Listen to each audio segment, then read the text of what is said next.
Hi everyone, welcome to Certified Business Solutions. My name is Lucy Maina. Today we will talk about dollar scarcity here in Kenya.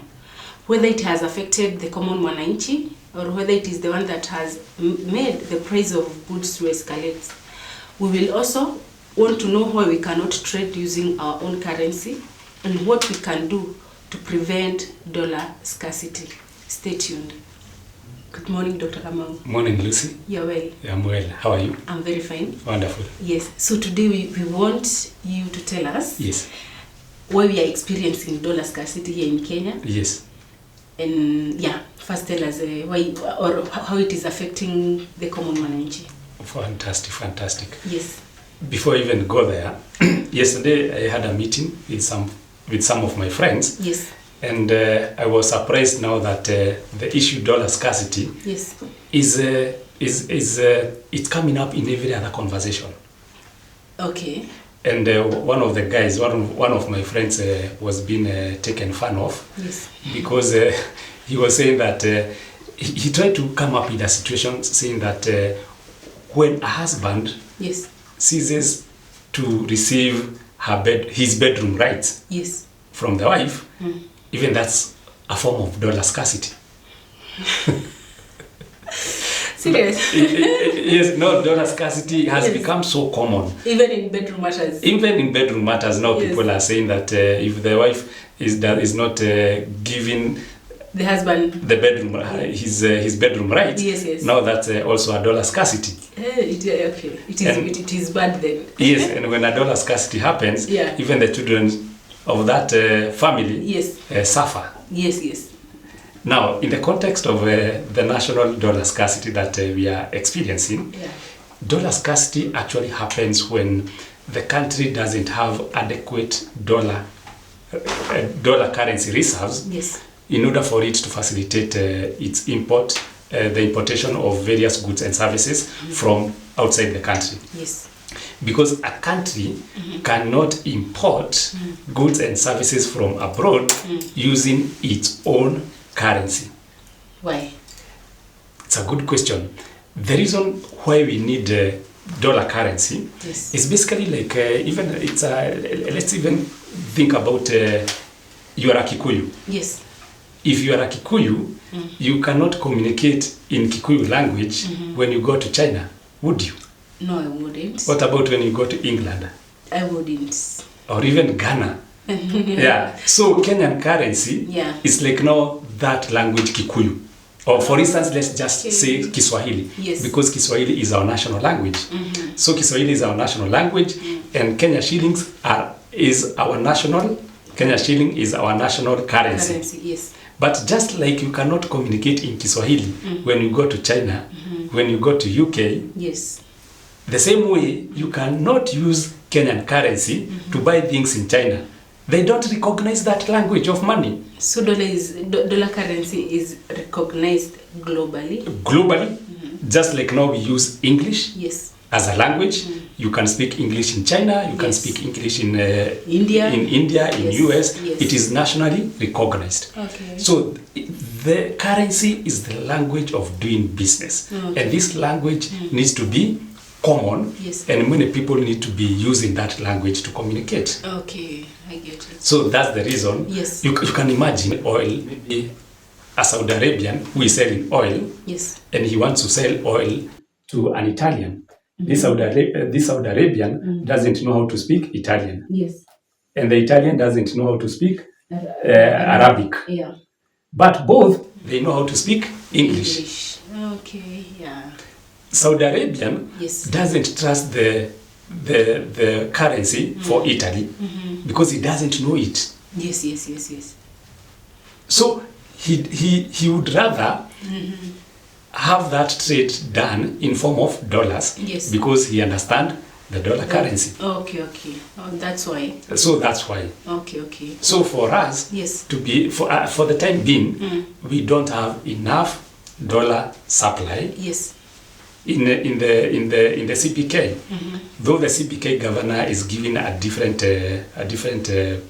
version of this story, but the manufacturers who need dollar currency yes. for them to pay for their supplies from abroad, they are saying they are giving us a different story. Because now the CBK yes. is saying that the dollar exchange rate against the Kenyan shillings is 127. But manufacturers are saying actually that they are obtaining that dollar yes. at a rate of 137 shillings. A difference of 10 shillings, which is the government is saying 127, yes. but then they are saying 137. Actually, if you go to any commercial bank right now, yes. and you say you want to access dollar currency, yes. they have put a limit of about 5,000. You cannot the amount you can get. The amount of dollar currency that you can get. You can get. Yes. It is capped at about 5,000 US dollars. So you can imagine yes. if you are a company that needs a 1 million US dollars. And you're only getting 5,000 a day.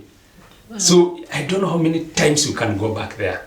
Yeah. Because for you to get to $100,000, yes, you need to go there 20 times. So for you to get to $1 million, we say 20 times 10. So you need to wait for about 200 days for you to get the amount of dollars that you need to do what? To pay for your imports. I think that maybe could be the reason Pwani oil had temporarily closed. Exactly. Because there is dollar scarcity. There is dollar scarcity. Yes. So even now, if there's a company, yes. maybe a tourism firm yes. or a hotel that is being paid in terms of dollars yes. from their international clients, yes. by the international clients, they would prefer not to take that money to the bank yes. because the bank will buy their dollars at about 120 shillings. And sell at around 137. At around 137 shillings. So they'd rather take the money, yes. the dollar currency, yes. and preserve them for themselves. Yes, or go for these, or approach these manufacturers and importers directly.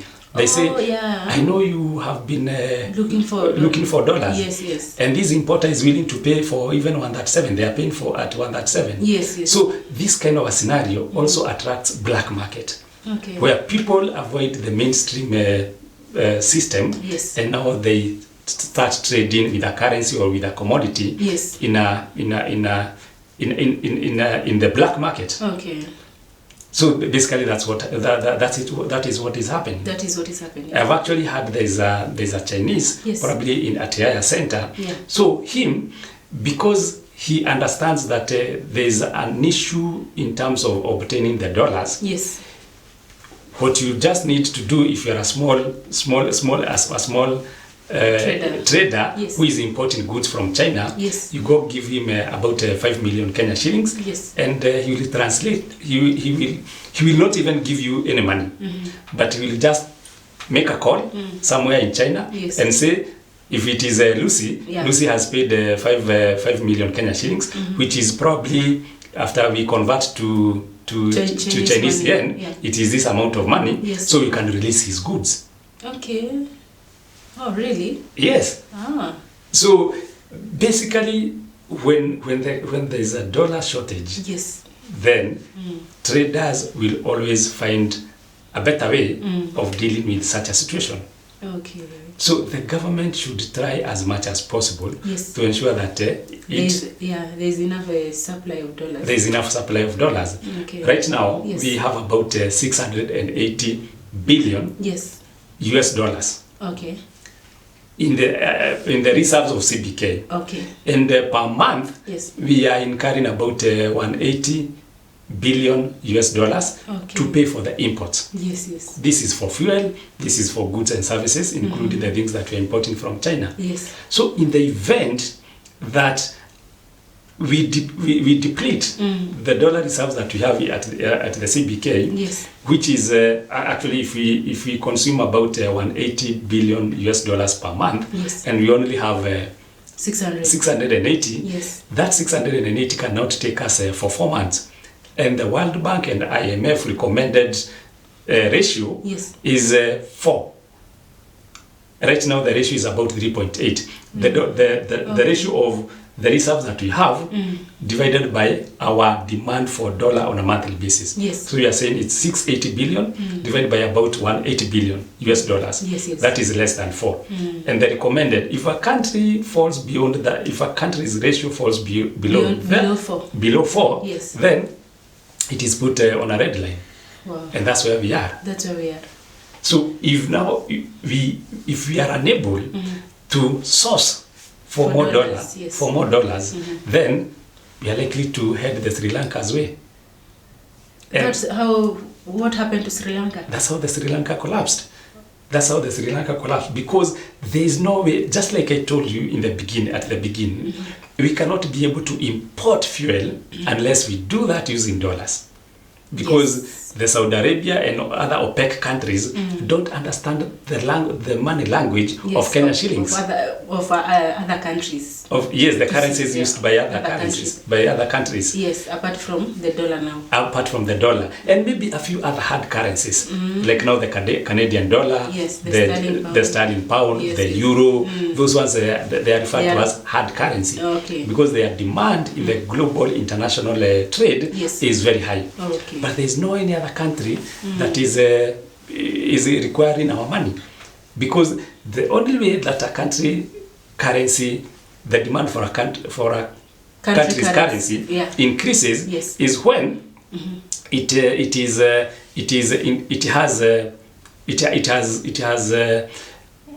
is doing a lot of exportation.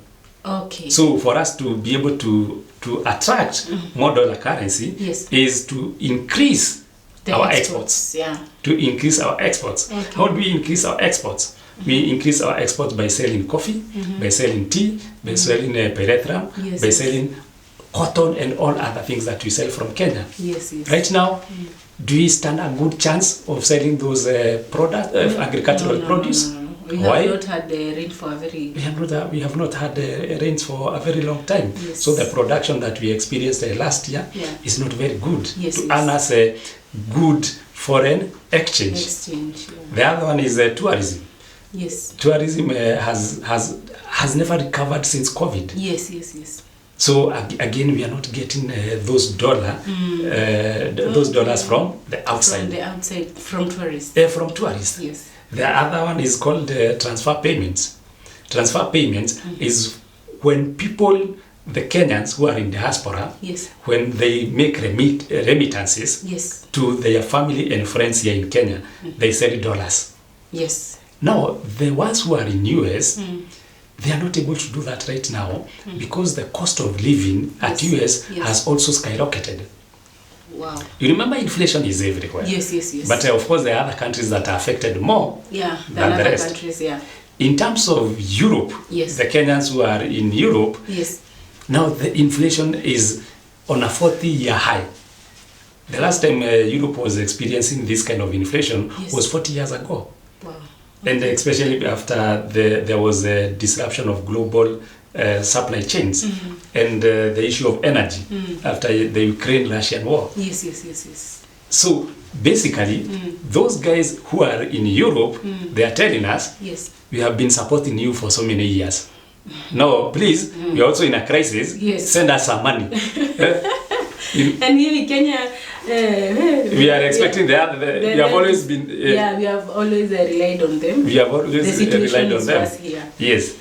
You know, it's like a situation now when you have a child who is in a certain university in Europe or America. Yes. You are here in Kenya, but you continue supporting that child because he's a student and he's not generating any income there. Yes. So basically that's what Kenyans who are in diaspora are expecting us to behave this time around, to send them some money. Yes.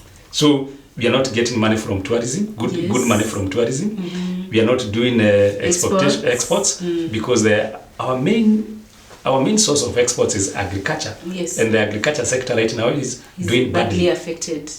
The other source of the other way we can get dollars or we can increase the reserves for dollars is by borrowing more from international financial bodies. We borrow in dollar currency? Yes, we borrow in dollar currency. Okay. We borrow in dollar currency. Okay. Like now we ask IMF yes. or World Bank to give us some more dollars, so that now we can replenish our depleting dollar reserves at CBK. And we are already highly indebted. We are highly indebted. We are highly indebted.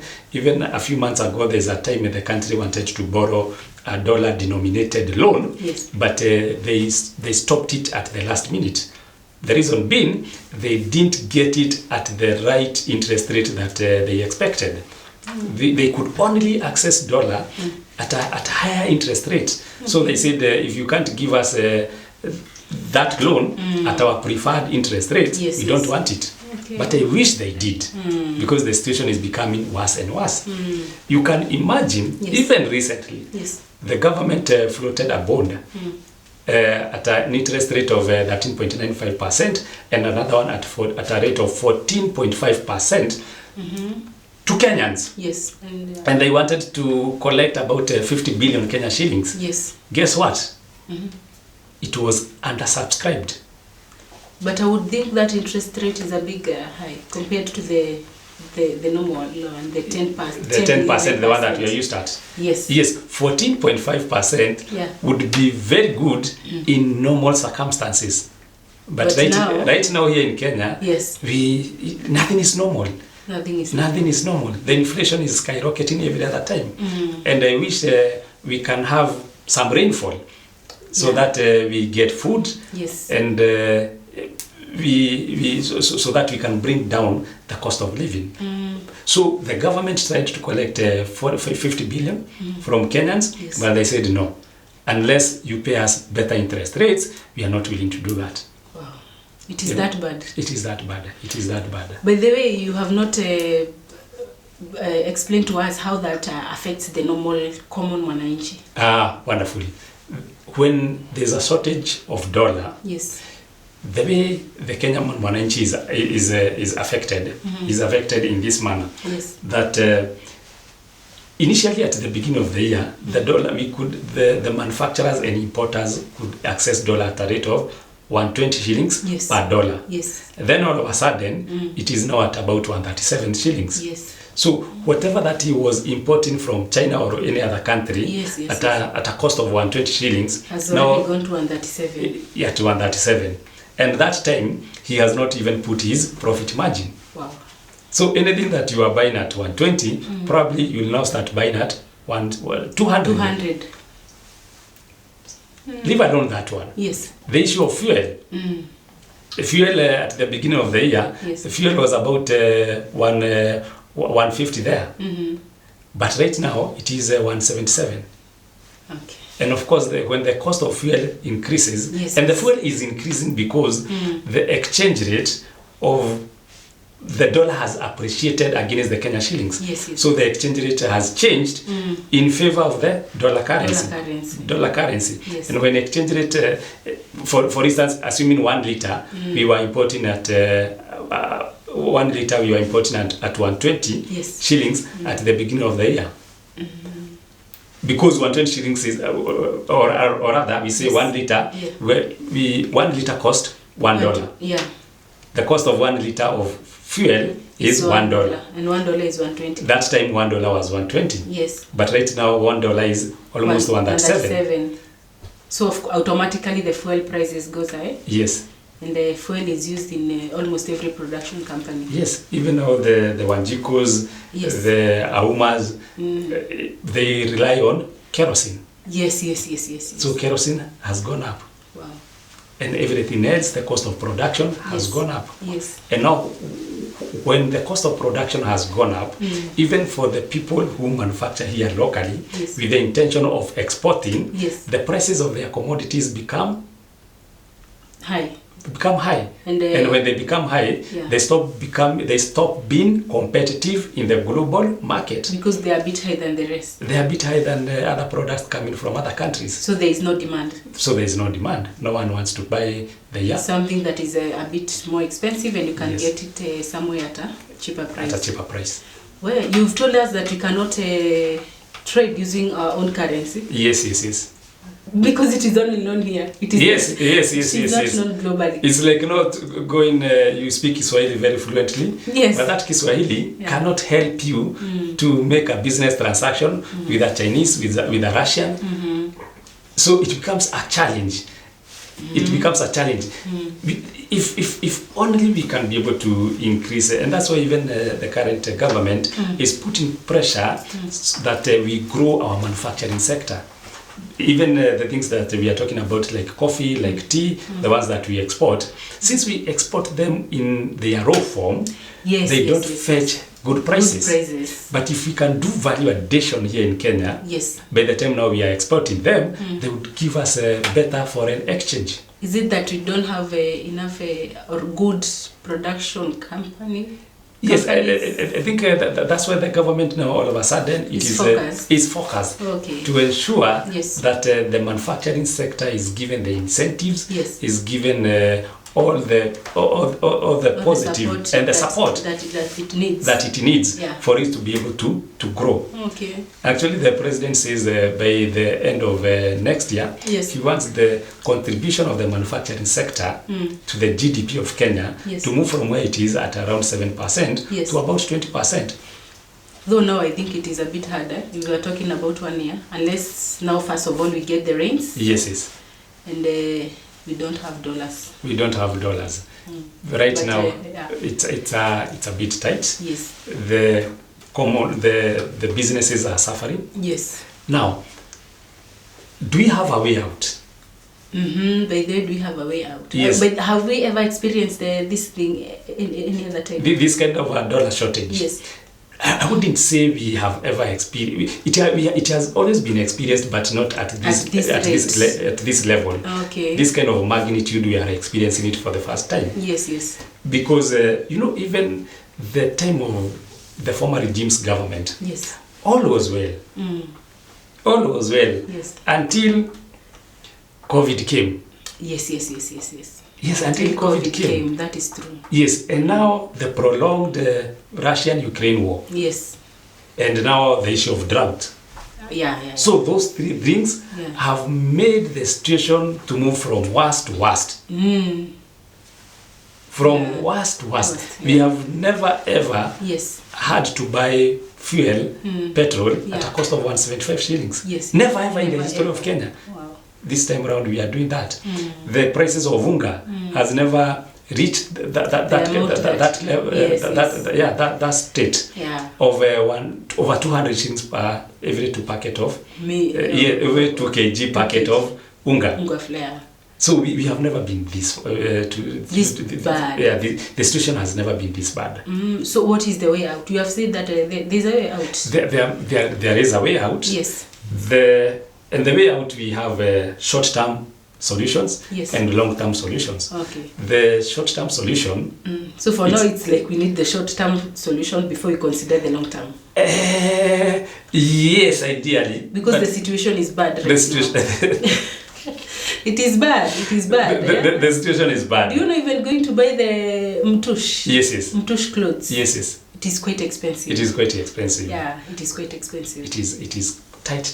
You even feel like you are buying new clothes. Yes. Wow. It's bad. Because they have been imported. Yes, they have been imported. And now, because of high cost of living. High cost of living and the high exchange rate in favor of dollar, the Kenya shilling has continued to weaken and to depreciate. Wow. So how we can try to manage the situation? So first we start with the short term. Yes, the short term. The short term is the government can renegotiate the existing loans. Okay. They say, instead of repaying this loan within 20 years, could you please allow us to repay this loan, which is denominated in Kenya, in US currency? Yeah. We repay it instead of 20 years, we repay it in 30 years, or we repay it in 50 years. Okay. So we reduce the amount that we pay. So if we do that, of course, it will take longer to clear that loan. But the amount that we are supposed to pay on a yearly basis, assuming we are supposed to pay like $500 US, and there's a loan that is almost maturing that we are supposed to make a payment of $500 US, 500 billion 500 billion. Yeah, 500 billion US dollars. It is almost maturing. So if we were using the 600 reserve that we have, we are doomed. We don't want to create panic. We don't want to create panic. But now the government can restructure that debt. Renegotiate. Yes. And by renegotiating, it is now what is called the debt restructuring. It says instead of asking us to pay this 500 billion within this year, could you allow us to split it into 5 times? Okay. That this year we only pay 100 billion US dollars. Yes. And the next year 100 billion. So that will ease the pressure on the current dollar reserves that we have. Yes, that we have. Yes. So the restructuring the loan, the government can borrow more. This time we have no choice. If we are given an opportunity, in a position to borrow. We are always in a position to borrow. Yes. The question is at what interest rate? Or at what cost? Okay. At what interest rate? At what cost? Yes. Right now we need to borrow. Yeah. Because the cost of not borrowing is so punitive, is so high. Because so when we are borrowing, we borrow in the US dollar currency. US dollar currency. Okay. And how we can borrow is to ask IMF to give us more dollars. To ask World Bank to give us more dollars. Because if we fail to borrow, we might go the Sri Lanka's way, which would be very expensive. Yes. And bad. So it's better we borrow at this point. In the first one, I think I like it. Which one? Renegotiating. The renegotiating. Yes. Yeah. you know renegotiating. Yes. Especially at a time that we have started to throw stones to China. Yes. And China is one of our creditors. By the way. You might come, you want us to renegotiate, but I say no. See, we did an agreement. Yes, we did an agreement. Let's stick to it. And you are not treating as well. You are not treating as well. Yeah. So renegotiating or restructuring the debt is not automatic. It is not automatic. It is not automatic. So recently, if we go to IMF, IMF might put some conditions on us. Yes. For instance, they might tell us to disinvest. To disinvest. Disinvest is basically like now what we have been talking about, privatization. They say that we don't need KQ because the KQ has always been supported by the government. Yes. And being supported by the government every other time it fails, then it is the taxpayers' money that is being used to support that kind of a company. And that taxpayers' money should be used to reduce the amount of debts that the company has. So the KQ is given to a private investor? Yes. No, okay. What would happen? Yes. Of course, KQ, there's a time it was in a securities exchange. Their shares were being traded at a securities exchange. Yes. So KQ, now the government still own the largest, is still the major shareholder. So the government would be told now to release all the other shares from KQ so that now it is purely privatized. Okay. There's a time IMF, though this information is yet to be confirmed, but it was there in the public domain, that IMF had allegedly given conditions to the Kenyan government that there are some public universities that also need to be privatized.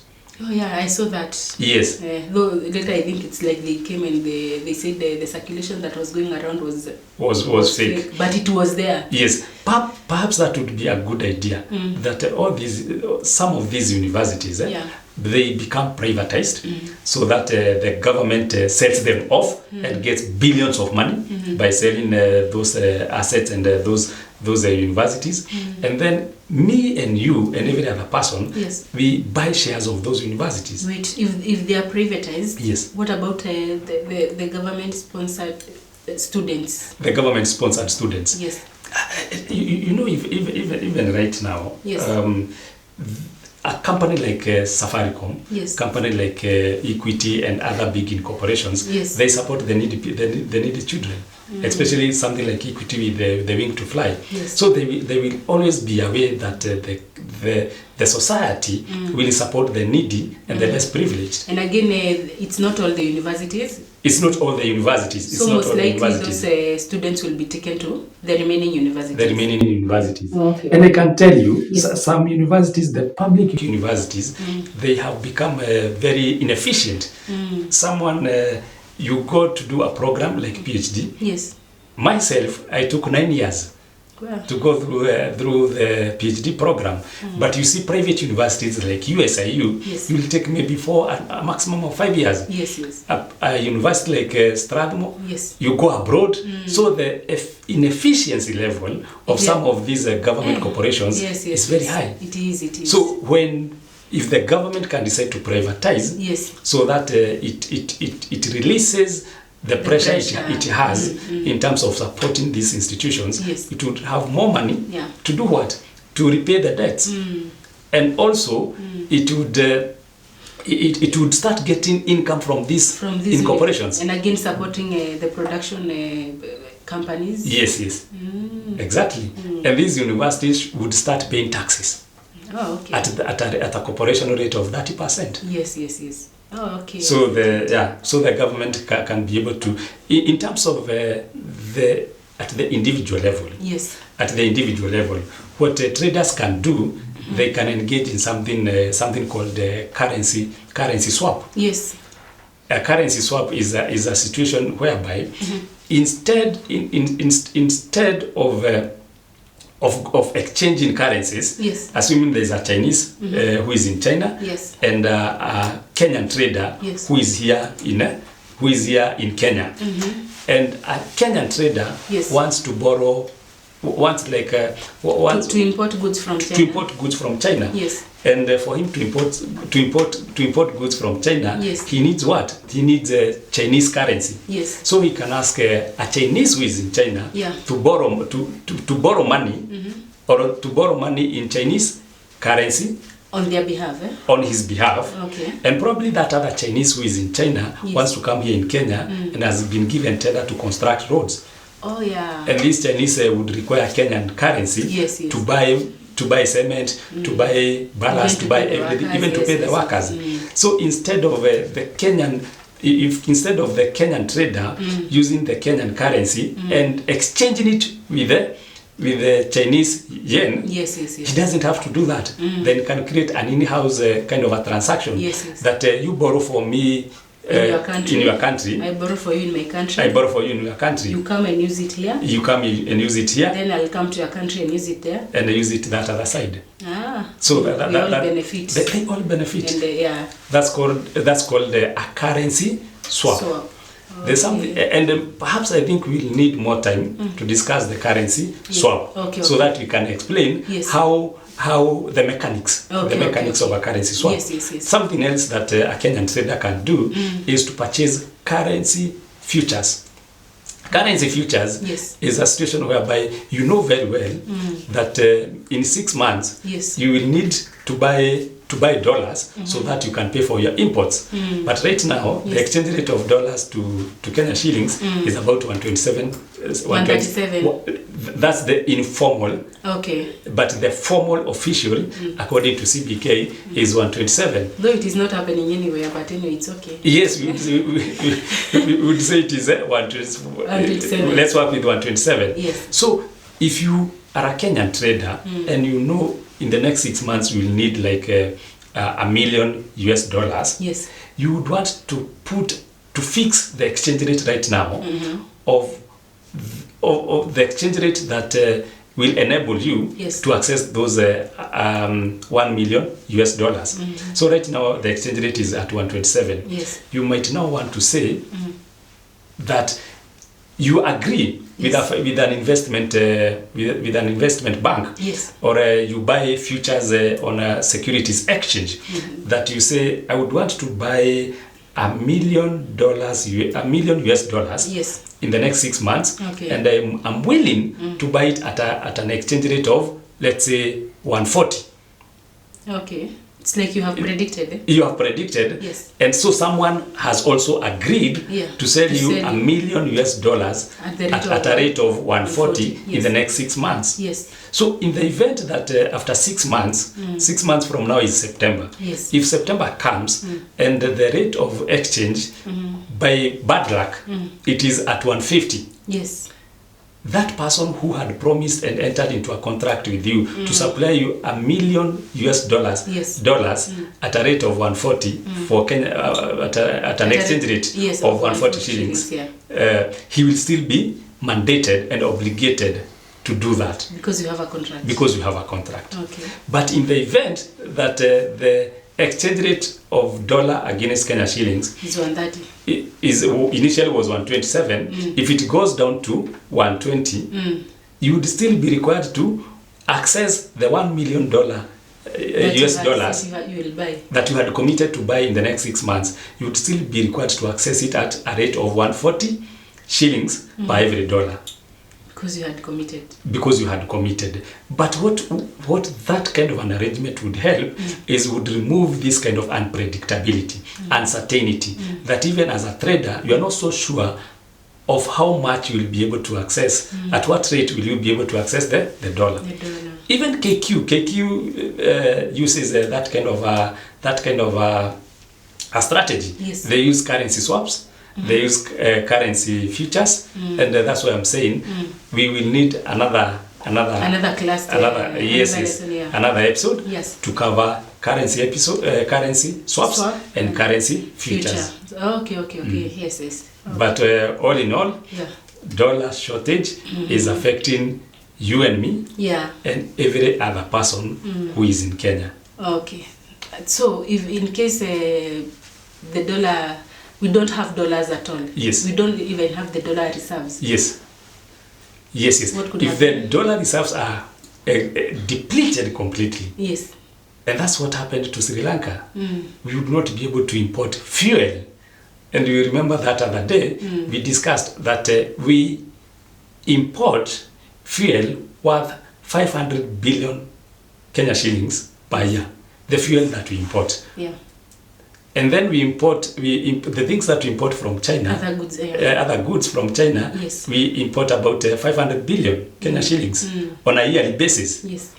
Now, if we don't have any dollars to import, then we get zero fuel.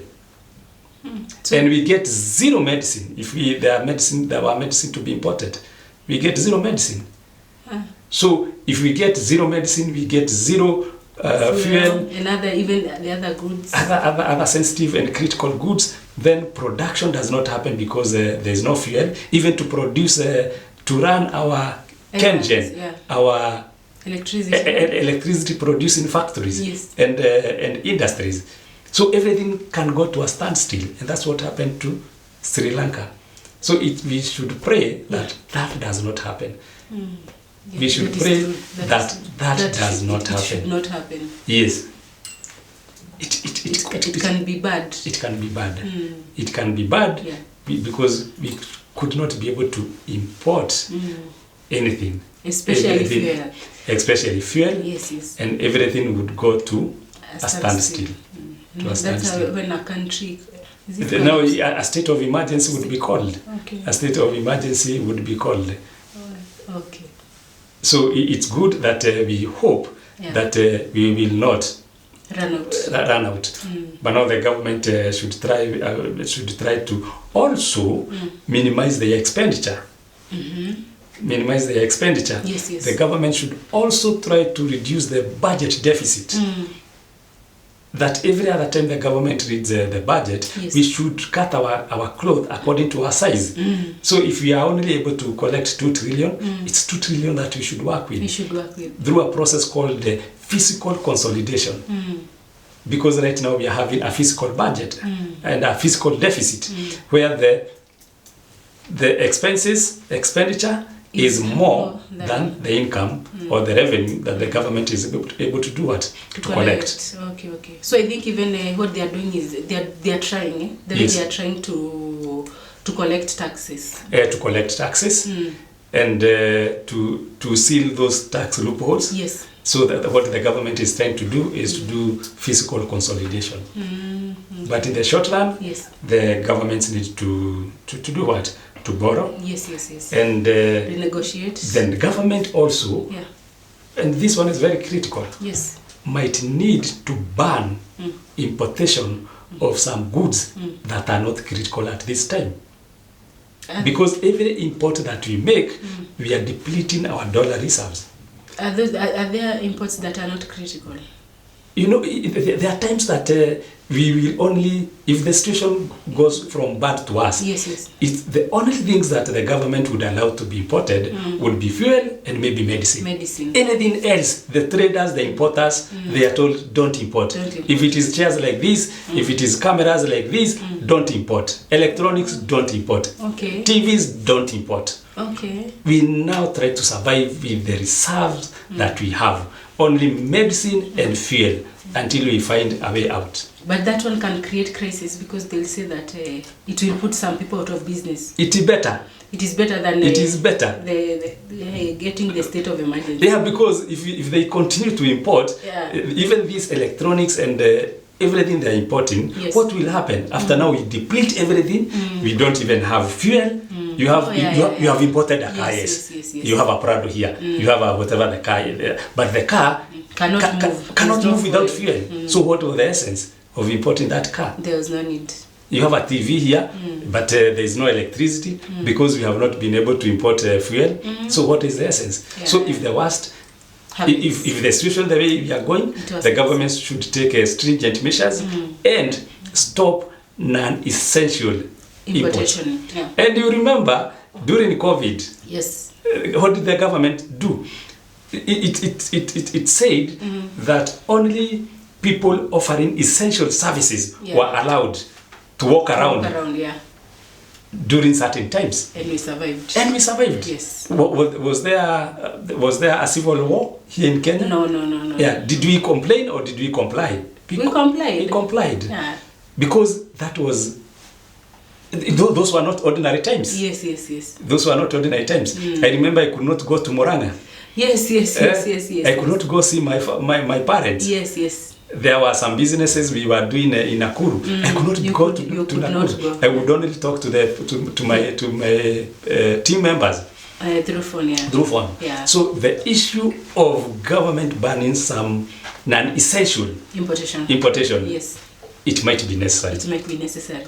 If the situation continues in the direction it is heading to. Okay, so in future, what do you think a country should do to prevent such a crisis of dollar shortage? It's basically what the government is doing by supporting the manufacturing sector so that we can increase the value. And I think it will do good to our country. It will do good to our country. Yeah. And also creating incentives for foreign direct investors. So that we can have foreign direct investments that like now persuading the those people companies we import coffee to come and set their countries here. No, not necessarily. We coffee we export. We export. So for the things that we import, like now things we go to import from China, if now we can have Chinese companies coming here and doing production from here. So we'll not be requiring to import. We'll be buying from the locally made goods and services. Most likely even exporting. Yes. So the company has something called EPZ, Export Processing Zone, but that zone is only used for goods and services that are meant for export. Now the country need to come with something called special processing zone, and now that's what I'm saying, that the country to invite and attract those large-scale investors to come and do production here in Kenya for goods and services to be consumed here in Kenya and not necessarily for export.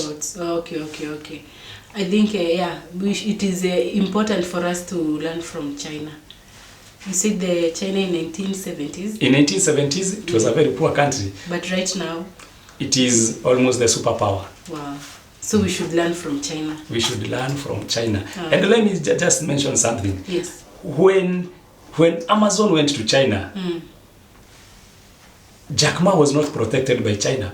Alibaba was not protected by China. Alibaba had to devise its own mechanism to survive. Yes. And eventually it won against Amazon. And Amazon was already a giant retailer. Yes, yes. So this issue of saying serikali saidia kila wakati. Yes, yes. I have no comment. Okay. The way we are used to Kenyans. The Kenyan style. Yes, yes. The Kenyan style. All right. Yeah, thank you very much. I think that was very enlightening. I hope our viewers, you have learned a thing or two. Let us know your comment, what you feel, what you think. Please don't forget to subscribe and share, and we will continue to come up with more good topics. Goodbye. Thank you.